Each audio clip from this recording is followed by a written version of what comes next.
आपके घर के एक सरबराह जो है वो इस दुनिया से रुखसत हो गए।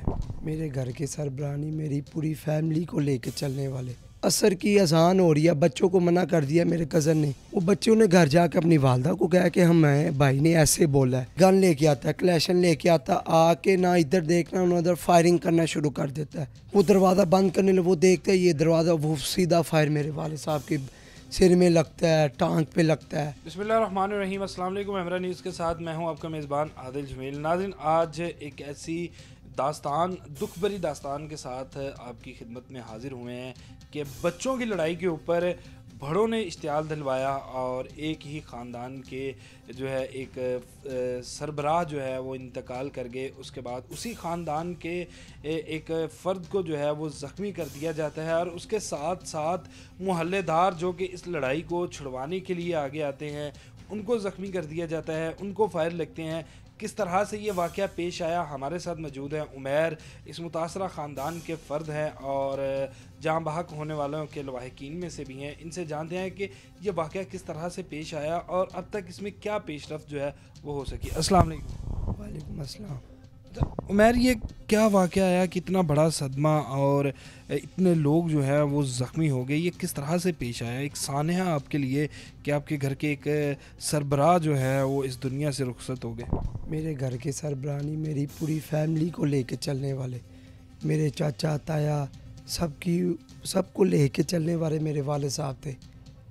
कोई घर में शादी ब्याह हर चीज़ में मेरे वाले साहब सबसे आगे, और किसी के पैसे भी नहीं लगने देते थे, ऐसे मेरे वाले साहब थे। खुद अपनी जेब से खर्च करने वाले, कभी किसी के साथ ना कोई लड़ाई कोई झगड़ा, बस ऐसे मामलात में बस असर की अजान हो रही है, बच्चों को मना कर दिया मेरे कज़न ने कि यार अजान हो रही है, आप गालम गलोच ना करें। छोटे छोटे से बच्चे हैं, गालम गलोच ना करें, आप अपने घर जाएं, इधर शोर ना डालें, अजान हो रही है, मस्जिद में नमाजी आने हैं, जो भी है। वो बच्चों ने घर जाकर अपनी वालदा को कहा कि हमें भाई ने ऐसे बोला है, जैसे कि उनको पता नहीं कौन सा हमने जान से मार दिया उन्होंने हमें ऐसे बोला। तो उनकी मदर हमें हमारे ऊपर से आवाज़ देती हैं, जी हमारे तुमने बच्चों को ऐसे क्यों कहा है। वो अपने मियाँ को बताती है, मियाँ आ जाते हैं, जी आपने क्यों कहा, आपने क्यों कहा, जो भी बता रही हैं। वो मेरे वाले साहब उस टाइम पे मौका पे मौजूद, वो कहते कि यार देखो बच्चों को समझाया है, उनको कुछ कहा नहीं है, आप मोहल्लेदार हैं, ऐसे लड़ाई क्या करनी है आपने, बच्चों को चलें कोई बात नहीं, मैं समझा देता हूँ अपने भाई को। यानी कि हालांकि उसको जाके कह देते हैं अपने कज़न को जिसने कहा बच्चों को कि यार आप दोबारा आपने नहीं कहना। वो आके हमें यानी कि हमें धमकियाँ ये देते हैं कि अफ्तारी हो लेने दो, अफ्तारी के बाद आपको बताएंगे, ऐसे करेंगे वैसे करेंगे।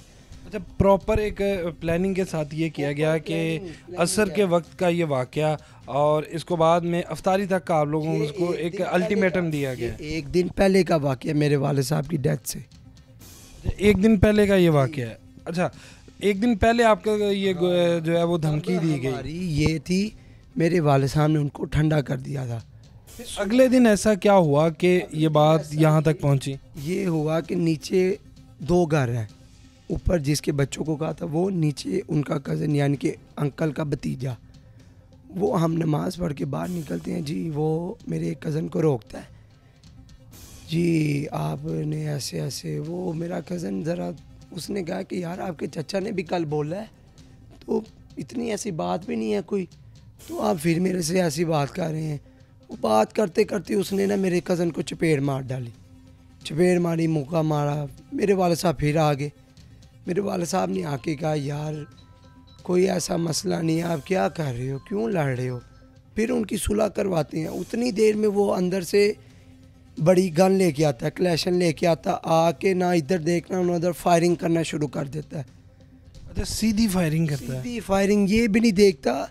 मेरे वाले साहब ने जब इसका घर बना, मेरे वाले साहब ने इसको लेंटर के पैसे दिए हैं कि यार आपके पास पैसे नहीं, आप अपना लेंटर डालें। उसकी सीमेंट की बोरियां, उसके बजरी वगैरह बाहर नहीं रखी कि कोई उठा के ना ले जाए, अंदर अपने घर में रखवाई हैं। अच्छा उमैर, मुझे ये बताइएगा कि जब फायरिंग की है, सीधी फायरिंग की है उसने, तो आपके वालिद साहब तो मौके पर थे और आपके कज़न भी थे। ये जो बाकी 7 अफराद थे, आया ये छुड़वाने वाले थे, राहगीर थे, या कौन लोग थे कि जिनको जो है वो फायर लगे, और ये फायरिंग करने वाले कितने अफराद थे?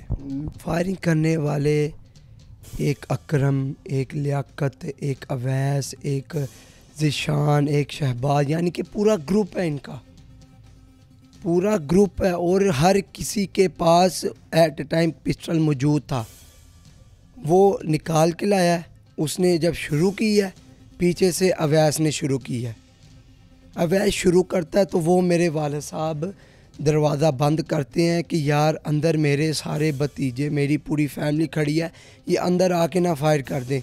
वो दरवाज़ा बंद करने लगे, वो देखते हैं ये दरवाज़ा, वो सीधा फायर मेरे वाले साहब के सिर में लगता है, टांग पे लगता है। फिर उसके बाद दूसरे जो शहबाज है वो फिर यानी कि अकरम, फिर वो जब फायरिंग करते हैं फिर जो मोहल्लेदार हैं वो अपने आप को बचाने के लिए भागते हैं। वो आते इसलिए हैं कि मेरे वाले साहब बहुत अटैचमेंट, हर किसी के साथ बहुत अटैचमेंट। इतना जनाजा अकबर शहीद में किसी का भी नहीं मैंने आज तक देखा जितना मेरे वाले साहब का था। जी अल्लाह उनकी मगफरत करे। अच्छा उमर, ये मुझे बताइएगा कि कानूनी कार्रवाई जो है अब तक हुई, आप अभी हमें बता रहे थे ऑफ द रिकॉर्ड के आपको कोई डेड बॉडी के जो मसाइल हैं असूल के लिए भी काफ़ी मसाइल का सामना करना पड़ा, ये ऐसा क्या था? डेड बॉडी 7:30 बजे डेथ हो जाती है, मैं अपने हाथों से उठाता हूँ मेरे वाले साहब को, खूनों में कपड़े, मेरे वो कपड़े उधर पड़े, मैं दिखाता हूँ आपको, जूती मैं रखता हूँ, उनको रिक्शे में डालता हूँ, एम्बुलेंस भी नहीं आती मौके पे, बहुत लेट हो जाती, रिक्शे में डाल के लेके जाते हैं। वहाँ स्टेचर नहीं मिलता, हमें स्टेचर भी वो ढूंढ के लेके डाला। तो वो जी वो कहते हैं जी इनका पोस्टमार्टम होगा, ठीक है। पोस्टमार्टम ये होगा कि डॉक्टर्स की ड्यूटी चेंज हो गई है, सुबह डॉक्टर 8:30 बजे आएंगे, तो इसलिए हम इनको लिहाजा जना हॉस्पिटल मुंतकिल कर रहे हैं वो मुर्दा खाने में, ठीक है। 8:30 बजे आपका पोस्टमार्टम शुरू होगा, वो भी सब इंस्पेक्टर कोई आएगा, वो FIR दर्ज होगी, जो भी यानी कि मामला हैं उन्होंने किए। हमने कहा चलें ठीक है हम कर लेते हैं। हमने फिर रातों रात FIR हर चीज़ करवाई, FIR इन करवा के हमने सुबह 8:30 बजे जाते हैं जी, वो कहते हैं आप ये गुलबर्ग थाना चले जाएं, आप गुलबर्ग चले जाएं, गुलबर्ग से वो कहते हैं इछरा चले जाएं, इछरा जाते हैं वो कहते हैं जी आप वहाँ काने चले जाएं। कोई कानून है, इंसानियत होनी चाहिए। उमर, अब जो है कोई उनकी जानिब से कोई पैगाम आया हो सुलह का, गलती की माफ़ी तलाफ़ी का, या अभी तक वो इसी ही एक गनूदगी आप कह लें या ताकत के नशे में जो है वो सरशार हैं, और कोई इस तरह के वाक़यात के डराने धमकाने की बातें की जा रही हों? अभी तक तो उनकी तरफ से कोई ना हमें मालूमात मिली है। अब हम ये है कि अब मेरे वाले साहब तो गुज़र गए हैं, उनकी ये जनाजा ये कुल ये हम कंप्लीट करके फिर इस मामले की तरफ आएंगे कि मेरे वाले साहब का इंसाफ हमें मिला जाए। बहुत शुक्रिया जी। जी नाज़रीन, ये उमर थे। ये दिखूँगा, एक मेरी बात ये है कि इंसाफ हमें प्रॉपर मिलना चाहिए। ये ना हो कि अगर मुल्ज़मान पकड़े हैं 2 दिन बाद, वो मुल्ज़मान ये नहीं है कि इन्होंने मेरे वाले साहब को तो जान से मार दिया, उन्होंने बहुत बड़े पीछे भी बहुत उन्होंने किए हैं वाक़ये। अच्छा, रिकॉर्ड याफ्ता है? हाँ जी, रिकॉर्ड याफ्ता है। इनके ऊपर बहुत सी दफ़ात लग चुकी हुई हैं जिसमें ये 2 दिन रहते हैं, तीसरे दिन बाहर आ जाते हैं। क्यों? इनका भाई एक वकील है और वो मौके पे वकील ने भी फायरिंग की है जिसकी वजह से एक मोहल्लेदार को भी फायर लगता है। बहुत शुक्रिया जी। जी नाज़रीन, ये उमर थे जिनकी गुफ्तगू आप सुन रहे थे। जाँ भाग होने वाले जो एक शख्स थे उनके ये बेटे हैं, और सिर्फ़ आज मुंतज़िर हैं सिर्फ़ और एक ही उम्मीद लगाए इस निज़ाम से कि खुदारा जो इंसाफ दिया जाए इनको, और इनके वालिद जो कि नाहक कत्ल हुए हैं उनका जो है वो इंसाफ दिया जाए और कानून के मुताबिक तमाम कार्रवाई की जाए। और साथ ही हमारा पैगाम कि बच्चों की लड़ाई को खुदारा जो है वो इस कदर इश्तियाल ना दिया जाए ताकि वो किसी के घर का चिराग जो है वो गुल कर दे। इसके साथ ही मुझे दीजिए इजाज़त, अल्लाह ने के बाद।